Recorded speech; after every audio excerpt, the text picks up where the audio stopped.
Bienvenue à tous et ravi de vous retrouver dans New World Soir, dans Décryptage. Et c'est avec notre éditorialiste Mamadou Diouf. Bonsoir et bienvenue. Bonsoir, El Pinto. Voilà. Alors, nous évoquons le Burundi. L'ex-président Buyoya est condamné à perpétuité pour l'assassinat du président Ndadaye. Et le procès est ouvert en octobre 2019 sur l'assassinat du premier président, d'ailleurs Hutu, démocratiquement élu. Melchior Ndadaye a livré son verdict lundi 19 octobre dernier. Il aura fallu un peu plus d'une année pour pouvoir arriver à ce verdict. Tout à fait. C'est curieux qu'on poursuive encore le président Buyoya, qui, il ne faut pas l'oublier, aujourd'hui est reconnu par l'Union africaine au point d'en faire son haut représentant au niveau du Mali. On le voit régulièrement se prononcer sur ce qui se passe au niveau du Mali, où il est officiellement investi par l'Union africaine. C'est curieux également parce que la guerre civile au niveau du Burundi avait cessé à partir de ce qu'on a appelé les accords d'Arusha, que le leader africain Nelson Mandela avait réussi à obtenir. Et dans ces accords, il y avait quand même une amnistie qui était là pour un certain nombre de personnes. Il y avait également ce principe bien connu de réconciliation basée sur la justice, la vérité, etc. On n'était pas parti pour aller au tribunal. En vérité, comme le dit Pierre Buyoya lui-même, depuis avant la mort de l'ancien président Nkurunziza, à un certain moment, c'est comme si lui, il était devenu l'opposant principal par rapport au Burundi, puisque les chaînes de télévision l'interviewaient sur ce qui se passait dans son pays et ce qu'il disait ne plaisait pas. Certainement, c'est pour cela qu'on a voulu faire un procès, trouver quelque chose à lui mettre sur la tête pour l'empêcher de pouvoir parler comme il le fait actuellement. Mais je ne vois pas quel est l'intérêt aujourd'hui de condamner à perpétuité quelqu'un que l'Union africaine reconnaît au point d'en faire un diplomate à l'échelle continentale. Alors, à quelques jours de l'anniversaire de l'assassinat de Melchior, c'était le 21 octobre 1993, un verdict peut-être symbolique finalement. Oui, le timing est important puisque c'est une façon de rappeler que c'est lui qui était là, c'est lui qui est accusé, puisque... Il était là d'ailleurs. Oui, c'est pourquoi j'ai dit c'est lui qui est accusé, parce que je ne veux pas encore dire coupable, puisque ça devient autre chose. Mais il était impliqué. Mais bien sûr, il a de tout le temps été, il a été auteur de 12 coups d'État dans ce pays. Voilà. Il faut qu'on soit clair. C'est pourquoi je parle des accords d'Arusha, parce que quand on fait ce genre d'accord, le pays traversait une guerre civile entre les Hutus et les Tutsis, parce que les gens oublient ce côté Burundi. On parle surtout du Rwanda, mais il y a eu 300 000 morts au Burundi à cause de cette guerre civile, toujours entre des Hutus et des Hutus plutôt et des Tutsis. Oui. Et il faisait partie des acteurs, et c'est pendant cette période de guerre civile même qu'il a fait un de ses premiers coups d'État contre le président Bagaza. Oui. Il est revenu par la suite faire son deuxième coup d'État. Donc c'est quelqu'un qui est connu en la matière pour ce qui est des coups d'État au niveau de son pays, mais à un certain moment, c'est comme si les Burundais se sont réunis. Ils ont décidé de tracer un trait. Faire table rase. On fait table rase. On va vers autre chose. Même l'ancien président qui a commencé à le poursuivre quand il est arrivé, c'est dans ces conditions qu'il est arrivé au pouvoir. Les gens avaient dit qu'ils vont faire table rase. Il avait commencé à faire un peu de démocratisation pour ensuite se retransformer en dictateur jusqu'à ce que Covid vienne l'emporter. Donc aujourd'hui, si on veut le poursuivre, il est vrai qu'il faisait partie des acteurs du moment, mais la loi d'amnistie qui avait été votée, les accords d'Arusha, qu'est-ce qu'on fait de tout cela? Oui, mais bon, vous savez, comme on le dit, l'eau a coulé sous les ponts, et voilà. Mais il faut dire tout de même que la justice voulait jouer son rôle. Oui, mais la justice ne peut plus jouer son rôle, parce que quand il y a une loi d'amnistie, parce qu'il faut bien qu'on soit sur un principe. Et il ne faudrait pas que le principe change en fonction de qui est président et qui n'est plus président. Le principe, c'est pourquoi, si vous voyez, il n'a pas été jugé seul, il a été jugé avec 15 autres personnes qui ont, pour une bonne partie, également été condamnées à perpétuité. Parmi eux, il y avait des hauts gradés de l'armée. Il n'y a qu'un ancien Premier ministre qui a été acquitté par rapport à cette affaire-là. C'est comme si on veut remuer un problème. Et si on remue ce problème, on disait qu'on a fait table rase. Ce n'est plus table rase. Quand on fait table rase, on ne revient plus en arrière. Et quel est l'intérêt du Burundi aujourd'hui?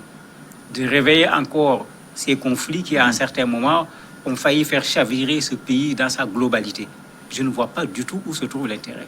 S'il n'y avait pas cette amnistie, si Pierre Buyoya continuait à être considéré comme un criminel, mais la CPI l'aurait poursuivi.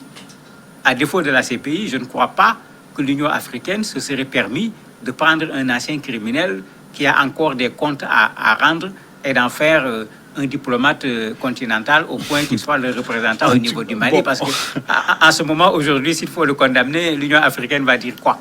Ça va être compliqué. Bon, on va en venir justement à cet homme de coup d'État qui devient un haut représentant de l'Union africaine. On va en venir tout à l'heure. Mais il faudrait quand même reconnaître que, au-delà de l'intérêt dont vous parlez pour le Burundi, il faut reconnaître également que il fallait s'attendre à un procès pareil. Il y a des criminels et on ne peut pas sacrifier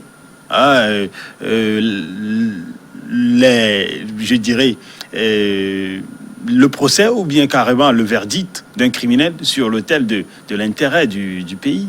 Mais c'est un choix. C'est un choix et c'est un choix qui a été fait par beaucoup de pays. C'est un choix qui a été fait politique. Bien sûr, un choix politique parce que à un certain moment, ces pays arrivent à un moment où, comme on le disait du temps de la Côte d'Ivoire, il faut suspendre d'abord la Constitution. C'est-à-dire qu'il ne faut pas se mettre à parler de loi, parce que si on se met à parler de loi, on ne trouve pas de solution. Il faut aller vers autre chose. Des compromis. Oui, nécessairement. Et avec le Burundi, c'était ça. Les accords d'Arusha n'ont jamais dit qui est criminel, qui n'est pas criminel. Les accords d'Arusha, c'était la sortie de crise. On le voit actuellement au Mali, avec la façon dont on a libéré Soumaïla Cissé. On voit les Américains en train de négocier avec les talibans. Là, tu as des criminels sur lesquels il n'y a aucune discussion, puisqu'il y a des gens qui ont été jugés et reconnus coupables. Mais à un certain moment, les gens se sont dit, mais attendez, à défaut de pouvoir trouver la solution par la force, il faut trouver la solution par la négociation. Et on a vu ce qui s'est passé. Les gens le contestent, c'est vrai. Mais en réalité, même le président, le secrétaire général des Nations Unies a fini par dire, si on peut négocier avec Agali et Koufa pour régler le problème, pourquoi pas? Mais si on peut négocier avec Agali et Koufa, mais je me dis qu'on doit pouvoir négocier avec Pierre Buyoya pour pouvoir régler ce problème du Burundi. Parce que c'est dans cette logique que les accords d'Arusha ont été négociés par le président Mandela. Et c'est dans cette logique que les gens ont accepté les accords d'Arusha.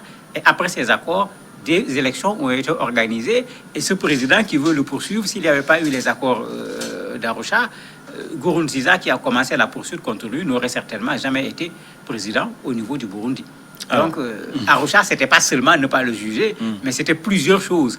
Maintenant, il ne faut pas qu'on enlève son cas des accords d'Arusha et on laisse les autres. Les criminels, il y en avait plein. 300 000 morts, il n'a pas tué 300 000 personnes. Des coupables, il y en a beaucoup, y compris parmi ceux qui sont aujourd'hui en train même pour avoir commandité tout, il pourrait être le seul. Oui, mais non, il ne peut pas être le seul. On peut le considérer comme le commanditaire. Oui. Mais l'ancien président est parti, mais il a plus que du sang sur la main comme lui. Qui Nkurunziza? Nkurunziza.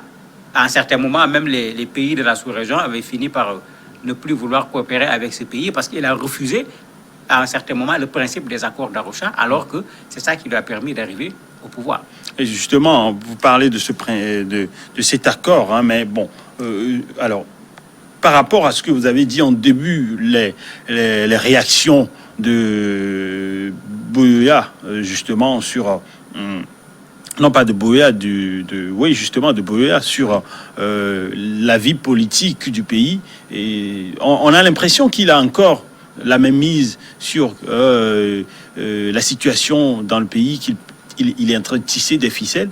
Et justement, on pourrait, au vu de cela, instituer un autre procès aussi politique. Non, mais c'est que le problème, c'est que le procès soit politique. C'est en fait ça le problème, parce que c'est ça que Buyoya dénonce. Puisqu'il a fallu trouver une solution politique. Oui, mais en ce moment, il faut qu'on accepte que quand on trouve une solution politique, c'est pour aller dans le sens d'un nouveau départ. On voit ce qui se passe en Côte d'Ivoire. C'est un accord politique qui a sorti la Côte d'Ivoire de la situation dans laquelle la Côte d'Ivoire se trouvait. Raison pour laquelle vous avez des gens qui continuent à dire même Alassane Ouattara doit être poursuivi, Guillaume Soro doit être poursuivi, etc. Puisque quand on fait un accord politique, malheureusement, ça s'appelle accord politique. C'est-à-dire qu'on n'est pas allé au tribunal pour savoir qui a tort et qui n'a pas tort. On s'est entendu pour sortir d'une situation. Et bien sûr, ça se fait avec des compromis. Et quand il y a compromis, on fait exprès de passer sur des crimes économiques, des crimes de sang, etc., comme ça s'est fait dans tous les pays. C'est ce que le Burundi a fait. Il faut qu'on soit clair. Les accords d'Arusha, il ne faut pas qu'on fasse semblant. C'était bel et bien cela, les accords d'Arusha. D'ailleurs, dans la création de la CPI, il y avait ça. Les gens avaient senti que dans plusieurs pays africains, toujours après des dizaines, des centaines de morts, la règle, c'est plutôt le compromis, que certains qui sont contre n'appellent pas compromis, mais ils appellent ça impunité. Et ceux qui veulent lutter contre l'impunité sont contre ce genre de règlement de conflit dans les pays. Malheureusement, pour le moment, ils sont minoritaires.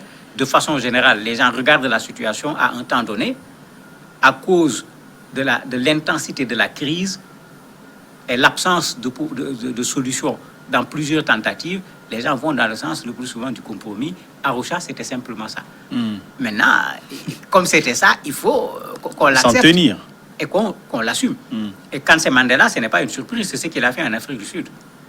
Avec tout ce qui lui a été fait, avec tout ce qui a été fait aux Noirs sud-africains, quand il est arrivé, on n'a pas poursuivi quelqu'un en lui disant « mais tu avais fait ça contre les Noirs ou tu avais fait ça contre le président Mandela », alors que les faits sont bel et bien là. Il n'y a pas eu de chasse aux sorcières. Alors, en 87, dans un contexte de tension ethnique, ce dernier a renversé le président Jean-Baptiste Bagaza. Ensuite, à l'issue d'un autre coup d'État, cette fois-ci contre Sylvestre Ntibantunganya, voilà, Pierre Buyoya était ensuite revenu au pouvoir en 96. Et il fallait s'attendre à un verdict pareil, ce qui a été...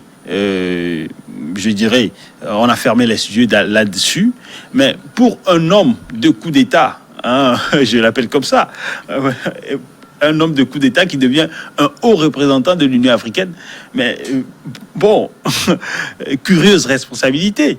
Ah mais non, ce n'est pas une curieuse responsabilité. Si on regarde ce qui se passe en Afrique aujourd'hui, j'allais dire beaucoup de présidents légalisés, parce que c'est comme ça qu'il faut l'appeler, on fait un coup d'État d'abord avant d'organiser des élections. Il ne faut pas le reprocher à Buyoya qui n'est plus président. Il faut regarder bien de nos présidents qui ont gagné des élections dans des conditions où tout le monde est d'accord que la fraude a été, j'allais dire, baobabique, pour utiliser l'expression d'un professeur sénégalais. Tu pouvais trouver la fraude partout. Pourtant, catastrophique. Ils sont là reçus avec les drapeaux comme président de la République. D'autres ont fait des coups d'État en bonne et due forme avant de se retrouver dans la posture de président de la République en faisant des élections. D'ailleurs, le président sortant de l'Union africaine, l'Égyptien, est dans la même posture. Il a fait un coup d'État avant de devenir président de l'Égypte, mais regardez-le sur la scène internationale, pas seulement sur la scène africaine. Il est reçu avec tous les honneurs. Donc c'est pourquoi je disais tout à l'heure, il ne faut pas qu'on fasse de Pierre Buyoya un cas spécifique, un cas exceptionnel. C'est malheureusement ça, la réalité sur ce continent africain. Bien des gens ont fait des coups d'État. Oui. On leur a après légalisé leur coup d'État par des élections bien organisées ou mal organisées. Là n'est pas le problème. Et aujourd'hui, ceux-là aussi se retrouvent dans la sphère internationale comme des médiateurs, comme des chargés de mission, etc. C'est pourquoi quand on sort le cas de Buyoya tout seul, moi ça me dérange. Parce qu'on fait comme s'il était le seul dans cette situation. Non, alors pas forcément. Bon, en tout cas, au Burundi, il est l'homme des coups d'État. Oui, mais au Nigeria... On n'essaie pas de le juger en Afrique, mais bon, au Burundi d'abord. Au Nigeria, il y a des hommes de coups d'État également qui sont là en train de faire de la médiation. Au Ghana, à côté, Rawlings dont on parle. Rawlings avait pris le pouvoir dans quelles conditions? C'est pourquoi j'ai dit, mais attendez, pourquoi lui? Mais ça décrédibilise quand même cette organisation qui se veut africaine, l'Union africaine, et justement pour aller pour une mission au Mali qui venait de sortir d'un coup d'État, placer un homme des coups d'État pour aller gérer une situation pareille, c'est un peu, ça décrédibilise quand même l'Union africaine. L'Union africaine n'a pas pris un homme des coups d'État. L'Union africaine a pris, comme ils le font de façon générale, un ancien président. Parce que, en fait, c'est ce jeu-là. Quand la personne est désignée, on ne regarde pas ce parcours en termes de coup d'État, mais on regarde plutôt un ancien chef d'État.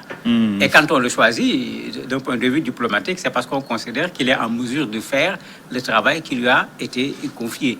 Et c'est pourquoi j'ai dit qu'on le prenne tout seul, qu'on veuille tout jeter sur lui. Moi, je ne peux pas accepter parce que je trouve que ce ne serait pas juste, puisqu'il est très loin d'être le seul dans la situation sur le continent africain. qu'on accepte de dire, mais attendez, si quelqu'un fait un coup d'État maintenant, c'est terminé. Et qu'on applique la règle à tout le monde. Parce que c'est ça aussi le droit. Il ne faut pas qu'on l'applique à certains et qu'on ne l'applique pas à d'autres. En ce moment, ça devient un droit à géométrie variable, comme on dit. Merci, Mamadou Diouf, d'être passé dans Décryptage de ce soir. C'est moi qui vous remercie. Un plaisir d'avoir votre attention, vous, nos chers téléspectateurs. On se retrouve à très vite.